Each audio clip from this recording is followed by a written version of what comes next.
নমস্কার। ২০২৫ সালে যারা মাধ্যমিক পরীক্ষা দেবে তাদের ইংরেজি বিষয়ের কোশ্চেন প্যাটার্ন সম্পর্কে আলোচনা করব। অর্থাৎ ইংরেজি বিষয়ের কোশ্চেন প্যাটার্নটা ২০২৫ সালে কেমন হবে সেই সম্পর্কে আলোচনা করব। এমনিতেই ইংরেজি একটি কঠিন বিষয়। তো এই বিষয়ের প্রশ্নপত্রটা প্রত্যেকটা শিক্ষার্থীর কিন্তু বোঝা জরুরি। যদি বুঝতে না পারো তাহলে কিন্তু পরীক্ষা হলে ভুল হওয়ার সম্ভাবনা থাকবে। তাই পরীক্ষা দেওয়ার আগে ইংরেজি প্রশ্নপত্রটাকে ভালো করে বুঝে নেবে। মানে কোথায় থেকে কত মার্কের প্রশ্ন আসে, কোন দাগ নম্বর থেকে কি আসে সেইগুলো।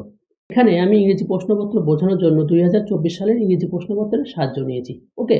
তো দেখো, এখানে তোমাদের ৩ ঘন্টা ১৫ মিনিটে কিন্তু পরীক্ষা দিতে হবে। ৩ ঘন্টা তোমাদের দেওয়া হয় ইংরেজি প্রশ্নের উত্তর লেখার জন্য, আর ১৫ মিনিট দেওয়া হয় তোমাদের প্রশ্নপত্রটি দেখার জন্য। ওকে? তো দেখো, এখানে বলা হয়েছে যে full mark for regular candidate.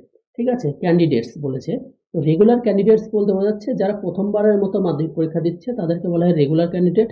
আর এখানে দেখো ফর এক্সটার্নাল ক্যান্ডিডেটস, অর্থাৎ যারা একবার ফেল করে গেছিলে তারা আবার নতুন করে পরীক্ষা দিচ্ছ তাদেরকে বলা হচ্ছে এক্সটার্নাল ক্যান্ডিডেট, অর্থাৎ বহিরাগত। ওকে? বহিরাগতদের জন্য এখানে কিন্তু ১০০ মার্কের উত্তর করতে হবে। এই প্রশ্নপত্রে দেওয়া আছে প্রশ্নগুলো। আর যারা নতুন পরীক্ষা দিচ্ছ তাদের জন্য কিন্তু ৯০ মার্কের পরীক্ষা দিতে হবে। ওকে? তো দেখো, তোমাদের ইংরেজি যখন পরীক্ষা দেবে তোমাদের কিন্তু ৩টি ওয়ে অনুযায়ী পরীক্ষা দিতে হয়। প্রশ্নপত্র যদি ভালো করে দেখো, দেখবে তোমাদের ৩টি ওয়েতে প্রশ্ন হয়েছে। ওয়ে মানে পথ বোঝাচ্ছে। কি বলছে তোমাদের এই ইংরেজি প্রশ্নে দেখবে সিন থাকে, আনসিন থাকে। সিন আনসিনের জন্য ৪০ মার্ক থাকে, সিনের জন্য ২০ এবং আনসিনের জন্য ২০। সিন কোনটাকে বলে তোমরা সবাই জানো, যেগুলো তোমাদের ইংরেজি বইয়ে পড়ো যে গল্পগুলো, সেই গল্পগুলোকে বলা হচ্ছে সিন। সেখান থেকে বা কোনো গল্প থেকে একটা গল্প দিয়ে দিল, দেওয়ার পরে সেখান থেকে তোমাদের কি করতে হচ্ছে, কিছু প্রশ্ন কিন্তু তোমাদের দিয়ে দেওয়া হয়, সেগুলো উত্তর করতে হয়। এর জন্য তোমাদের কত থাকছে, ২০ মার্ক, আর আনসিনের জন্য ২০ মার্ক। ওকে? আর তোমাদের রয়েছে এখানে গ্রামারের জন্য ২০ মার্ক। ওকে? গ্রামার ২০। তাহলে কত হলো? ৪০ ওইদিকে আর এদিকে ২০। তাহলে হচ্ছে ৬০। আর তোমাদের দেখবে রাইটিং স্কিল আছে। রাইটিং স্কিলে কি আছে? লেটার আছে, প্যারাগ্রাফ আছে, আরো অনেক কিছু আছে। সেইগুলোকে তোমাদের কত হচ্ছে? ৩০ মার্ক। তাহলে কত হচ্ছে? মোট তোমাদের ৯০ মার্ক। অর্থাৎ এই ৯০ মার্ক কাদের জন্য? যারা প্রথমবারের মতো পরীক্ষা দিচ্ছ তাদের জন্য কিন্তু ৯০ মার্ক। আর যারা উম ফেল করে গেছো আবার পরীক্ষা দিচ্ছ তাদের জন্য এগুলো তো করতে হবে, পাশাপাশি আরো কিছু উত্তর করতে হবে। ওকে? আর যারা ৯০ মার্কের পরীক্ষা দিচ্ছ নিয়মিত তাদের স্কুল থেকে কিন্তু আরো ১০ দিয়ে দেওয়া হবে স্কুল থেকে। ওটা দেখবে তোমাদের প্রজেক্ট জমা নেই বা অন্যান্য কিছু জমা নেই। ওকে? তো চলো, এই অনুযায়ী তোমাদের কিন্তু এখানে প্রশ্ন হয়ে থাকে। তোমরা কিন্তু এটা সবাই জানো। আর যদি না বুঝে থাকো আমার ভিডিওটা দেখো তাহলে বুঝতে পেরে যাবে। ওকে?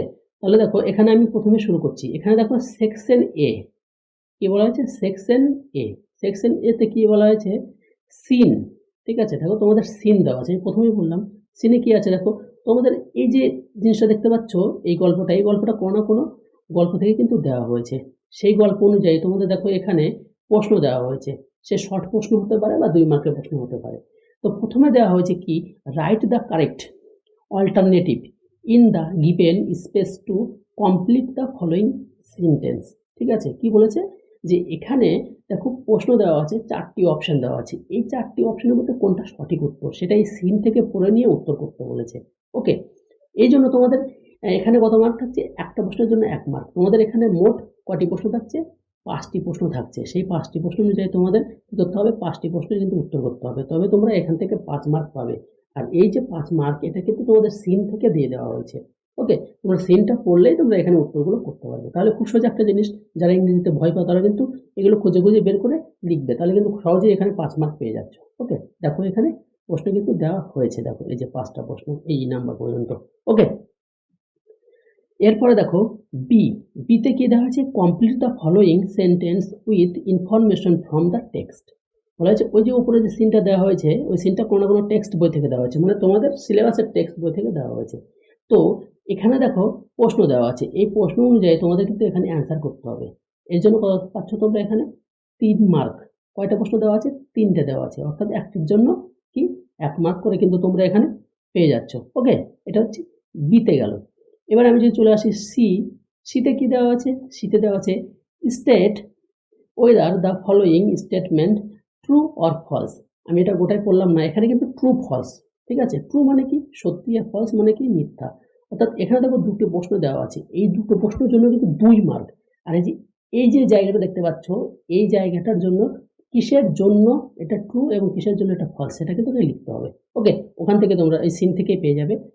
ঠিক আছে? এখান থেকে কি একটা প্রশ্নের জন্য কিন্তু ২ মার্ক, অর্থাৎ ২ দিয়ে কত পাচ্ছ এখানে? ৪ মার্ক। এটা কিন্তু সিতে রয়েছে, অর্থাৎ এটা হলো সিন। সিন কিন্তু চলে গেল। ওকে? এরপরে দেখো এখানে রয়েছে read the poem and answer the question that follow. তোমাদের দেখো পোয়েম আছে, অর্থাৎ কি আছে, কবিতা আছে, সেই কবিতা থেকেও কিন্তু কিছু অংশ এখানে দেওয়া হয়েছে, এটিও সিনারি অংশ বলা যেতে পারে। ওকে, সেই পোয়েম থেকে তোমাদের পড়তে হবে, পড়ে কিন্তু এখানে লিখতে হবে। কি বলেছে এখানে এ নাম্বারে বলেছে trick the correct alternative to complete the following sentence. অর্থাৎ এই যে জায়গাগুলো দেওয়া আছে, এই জায়গাগুলো মানে এই যে প্রশ্নটা দেওয়া আছে, এই প্রশ্নটার উত্তর কোনটা, ঠিক আছে, সেটা কিন্তু এখানে কমপ্লিট করতে হবে। এর জন্য কত মার্ক পাচ্ছ তোমরা? 4 মার্ক। এর জন্য 4 মার্ক, মানে এগুলো এক একটা 1 মার্ক করে কিন্তু। এই দেখো এখানে মোট 4টি প্রশ্ন কিন্তু দেওয়া আছে। ওকে, এই যে 4টি প্রশ্ন, বোঝা গেল? এগুলো কিন্তু করতে হবে। এরপরে চলে আসি বি। বিতে কি বলেছে অ্যান্সার দ্য ফলোয়িং কোশ্চেন্স। অর্থাৎ এই যে কোশ্চেনটা দেওয়া রয়েছে সেই কোশ্চেনের অ্যান্সারগুলো কিন্তু করতে হবে। কোথায় করতে হবে? ওই যে পোয়েমটা দেওয়া আছে সিন, ওই পোয়েম থেকে উত্তর বের করে করতে হবে। এরপরে চলে গেল 2 নাম্বার। 2তে কি আছে? এখানেও প্রশ্ন সেম একই জিনিস। এর জন্য তোমরা কত পাচ্ছ? এখানে 2 করে 4 মার্ক কিন্তু পাচ্ছ। এগুলো কিন্তু পোয়েম থেকে করতে হবে। আর ইংরেজিতে খুব সহজেই কিন্তু পাস করা যায় মাধ্যমিকে, ঠিক আছে? এরপর দেখো কি বলেছে এখানে আনসিন। এই যে এখানে লেখা আছে আনসিন। আনসিন বলতে কোনো একটা গল্প তুলে দিয়েছে, সেই গল্পটা পড়ে পড়ে তোমাদের ওই সিনের মতো করে করতে হবে। আনসিন অনেক সময় কমন আসে, অনেক সময় কিন্তু কমন আসে না। ওকে, তো ভয় পাওয়ার কোনো কারণে এখান থেকে পড়ে পড়ে কিন্তু করতে হবে। তো কি বলেছে 1 নম্বরে ট্রিক দ্য রাইট অ্যান্সার। ঠিক আছে, এখানে কোনটা সঠিক উত্তর, প্রশ্নটা পড়তে হবে, পড়ে এখান থেকে মেলাতে হবে। ঠিক আছে, পড়ে তোমাদের কিন্তু এখানে সিন আনসিন কিন্তু করতে হবে। ওকে, আনসিনের শর্ট প্রশ্ন কয়টা দেওয়া আছে? 6টা দেওয়া আছে। এই আনসিনের প্রশ্ন কিন্তু যাচ্ছে, এখানে মোট 6টা প্রশ্ন দেওয়া আছে, এই যে দেখতে পাচ্ছ। তো এরপরে দেখো এখানে বি নাম্বারে আছে কি আছে? বি নাম্বারে কিন্তু ট্রু ফলস আছে। ঠিক আছে, আমি গোটা সেন্টেন্স পড়ছি না, এখানে দেখে বোঝা যাচ্ছে। তো ওই যে আনসিনটা আছে, সেই আনসিন অনুযায়ী কিন্তু এখানে ট্রু ফলসগুলো করতে হবে। এর জন্য তোমরা এখানে কত মার্ক পাবে? এখানে কিন্তু 6 মার্ক পাচ্ছ, 1+1। ঠিক আছে, মানে এখানে 3টে প্রশ্ন আছে। এই যে দেখো 1 নাম্বার গেল, 2 নাম্বার, এই যে 3 নাম্বার, এই 3টে অনুযায়ী করলে কিন্তু তোমরা এখানে 3 মার্ক পেয়ে যাচ্ছ। ওকে, এরপরে সি নাম্বারে কি আছে? Answer the following questions. অর্থাৎ এখানে কিছু প্রশ্ন দেওয়া আছে, ঠিক আছে, সেই প্রশ্ন অনুযায়ী তোমাদের উত্তর করতে হবে। ওই যে আনসিনটা আছে সেই আনসার অনুযায়ী আনসিনগুলো পড়ে পড়ে কিন্তু। ওকে, বোঝা গেল? এখানে তোমাদের 4টি প্রশ্ন করতে হবে। এই 4টি প্রশ্নের জন্য তোমরা কত পাবে? 8 মার্ক পাবে, মানে এক একটা প্রশ্নের মান হচ্ছে 2 মার্ক। ওকে, এরপর দেখো এখানে চলে আসছে সেকশন বি। তাহলে প্রথম সেকশন চলে গেল সিন আনসিন, এবার চলে আসলো সেকশন বি। সেকশন বিতে কি আছে? Grammar, vocabulary. ঠিক আছে, আমি তো বললাম গ্রামারে তোমাদের 20 মার্ক থাকে, অর্থাৎ গ্রামারে কিন্তু অনেক কিছু থাকে, ভয়েস থাকে, নারেশন থাকে। তো প্রথমে কি দিয়েছে দেখে নিই। প্রথমে 4 নম্বরে আছে write the correct alternative to fill in the blank. অর্থাৎ এই যে সাদা জায়গাগুলো আছে সেই সাদা জায়গাগুলোকে ভরতে হবে। ঠিক আছে, কি দিয়ে ভরতে হবে? দেখো এখানে প্রশ্ন এখানে দেওয়া আছে, এখানে শূন্যস্থান আছে, এই যে হ্যাড আছে, স্কোর আছে বা হ্যাজ বিন আছে, এইগুলো দিয়ে ভরতে হবে ঠিকঠাক করে, যে কোনটা ঠিক হবে। ঠিক আছে, সেই জন্য অনুযায়ী, সেই জন্য তোমরা এখানে কত পাচ্ছ? এখানে এটার জন্য কিন্তু 3 মার্ক পাচ্ছ, অর্থাৎ একটার জন্য কিন্তু 1 মার্ক। মানে এখানে তোমার যদি 3টার মধ্যে একটা ঠিক হয়ে যায় তবু কিন্তু তুমি এখানে 1 মার্ক পাবে। ঠিক আছে, এরপর দেখো এখানে 5 নাম্বারে আছে ডু অ্যাজ ডাইরেক্টেড। ঠিক আছে, কি বলেছে? এখানে প্রশ্ন দেওয়া আছে, এখানে কি করা আছে? এখানে কিন্তু আর্টিকেল করতে হবে। ঠিক আছে, প্রিপজিশন এবং আর্টিকেল। এখানে প্রিপজিশন আর্টিকেল কতটা দেওয়া আছে? 3টা দেওয়া আছে। এই 3টার জন্য কিন্তু তোমরা 3 মার্ক পাবে। বোঝা গেল? এখানে যদি তুমি আর্টিকেল দুটো ঠিক করো বা একটা ভুল করো তবু কিন্তু এখানে মার্ক পাবে, পুরোটাই কিন্তু কাটা যাবে না। বোঝা গেল? এর জন্য 3 মার্ক তোমরা এখানে পাচ্ছ। এরপরে চলে আসছে বিতে। বিতে কি আছে? বিতে দেওয়া আছে এই যে কমপ্লেক্স সেন্টেন্স, অর্থাৎ এখানে কমপ্লেক্স সেন্টেন্স কিন্তু করতে হবে। এই যে সেন্টেন্সটা দেওয়া আছে এটাকে কমপ্লেক্স সেন্টেন্সে পরিণত করতে হবে। তারপরে 2 নম্বরে দেওয়া আছে চেঞ্জ দ্য ভয়েস। এই যে বাক্যটা দেওয়া আছে বা সেন্টেন্সটা দেওয়া আছে এটাকে ভয়েস চেঞ্জ করতে হবে। ওকে, তারপরে দেওয়া আছে এখানে কি রয়েছে? ট্রু ইনটু ইনডাইরেক্টেড স্পেস, অর্থাৎ এটাকে ইনডাইরেক্টেড স্পেসে পরিণত করতে হবে, অর্থাৎ ভাষায় পরিণত করতে হবে। এর জন্য কি এখানে এক একটার জন্য কিন্তু 1 মার্ক করে থাকছে। আর এই জন্য তোমরা এখানে কত মার্ক পাচ্ছ? 3 মার্ক কিন্তু পাচ্ছ। ঠিক আছে, ইংলিশে পাস করা কিন্তু খুবই ইজি একটি বিষয় এখানে দেওয়া আছে দেখছি। এরপরে সি নাম্বারে দেওয়া আছে, সি নাম্বারে দেওয়া আছে যে ফ্রেজাল ভাব। ঠিক আছে, যে ভাবগুলো গ্রুপ ভাব বলে না, যেগুলোকে ফ্রেজাল ভাব বলে, সেই ফ্রেজাল ভাবগুলো কিন্তু এখানে করতে হবে। অর্থাৎ তোমাদের শিক্ষক মহাশয় শেখাবেন যে ফ্রেজাল ভাবগুলো কিভাবে করতে হয়। ঠিক আছে, এখানে কিন্তু এটা 3টে দেওয়া আছে, এই 3টার জন্য কিন্তু এখানে 3 মার্ক পাবে। এরপরে 6 নম্বরে যেটা দেওয়া আছে সেটা হচ্ছে, দেখো এখানে কিছু বাক্য দেওয়া আছে বা ওয়ার্ড দেওয়া আছে। এই ওয়ার্ডের পরিপ্রেক্ষিতে একই মানে রেখে এখানে কি ওয়ার্ড হবে বা কি বাক্যটা হবে সেটা কিন্তু লিখতে হবে। এর জন্য তোমরা এখানে কি পাবে? এখানে কিন্তু 2 মার্ক করে পাবে। ঠিক আছে, তোমরা এটা ভালো করে 6 নম্বর যে লাইনটা আছে এই লাইনটা ভালো করে পড়লে কিন্তু বুঝতে পারবে। ঠিক আছে, আমি শর্টকাটে বুঝিয়ে দিলাম, নাহলে ভিডিওটা অনেক বড় হয়ে যাবে।